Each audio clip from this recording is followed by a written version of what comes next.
think you know what you want, right? At least you think you know what's good for you. Well, maybe. We'll see. So let me tell you a story that might help you rethink this a little bit. So long ago, there was a man in China who had a horse.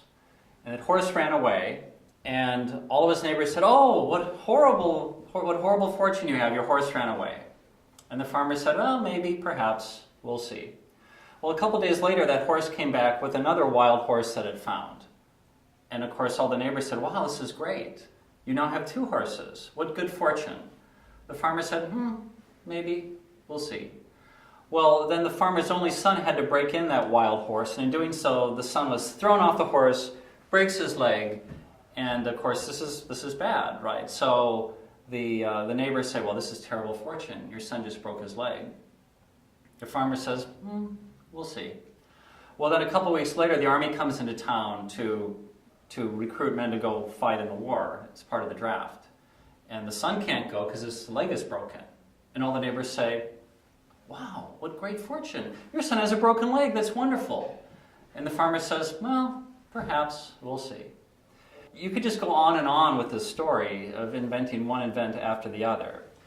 And you could say this story is silly, or it's absurd, or it's funny. And it's all of those things. But the fact is that doesn't this illustrate how most of us think, right? We have these strong opinions. This is good for me. This is terrible for me. I want more of this. I want less of that. And the fact is we often don't really know. You can't really know. I mean, when I think about things in my life that I wanted to go a certain way, well, we have this conventional wisdom in our society which even says this. We have common sayings like, every dark cloud has a silver lining, all's well that ends well, the Lord moves in mysterious ways, it all worked out for the better. I love that one, it all worked out for the better. I mean, how would you know?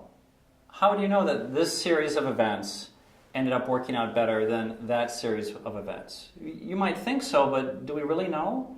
When I think about my life, for example, I won a scholarship coming out of high school, and I was supposed to go to Georgetown University. I was going to study political science. I was really excited. I was in Washington, D.C. And at the last minute, the financial aid department there at Georgetown said, "Sorry, Jim, you can come, but you get no scholarship." And my dad couldn't afford to send me to school there. And so I went to the University of Iowa. I was heartbroken. I remember crying as an 18-year-old because I was hoping to study in Washington, D.C., and it was not going to happen.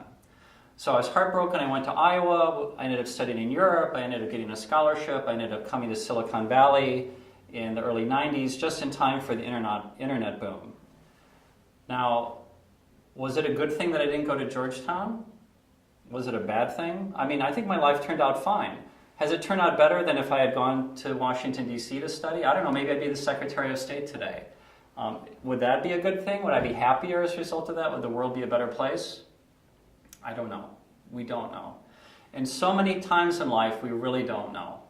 And one thing I'd encourage you to do as an exercise is to take a piece of paper and write down on this piece of paper a whole list of really great things that happened to you in your life, and then really huge tragedies in your life. Things where you were crying, where you were depressed, maybe you were suicidal, and then compare the list. And I think what many people see is that what seemed like a tragedy directly led to something which was really wonderful. And something that was wonderful often led directly to something that didn't seem so good at the time, and back and forth. And I share this story with you because life is full of that. Things that don't go the way we want them to, adversity, setbacks, and things that seem like real triumphs.